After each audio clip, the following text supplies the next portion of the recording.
ama sa penin nami piti hozo sinapon samit artison zana sangpen kan pebe ang nung dinisim sa mesagi Friday ko kung saan ni sa mga October sa halin isang muna ang lo kukiwa kung zakat legil hinna program loki tajamuni izin nami piti hozo se bon chawin zafiale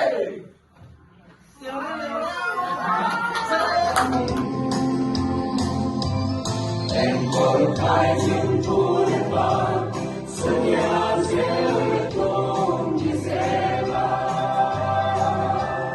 Tunggai tekung rasul, kum di nasamu.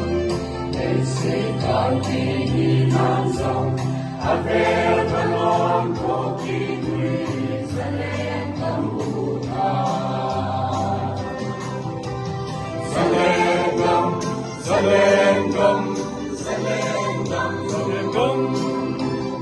Panggoy gandang hello, Patri hinum na kung tuy na mulen ba. Gasalon na pangomdam lepay sam. Sumantang sa tsum le.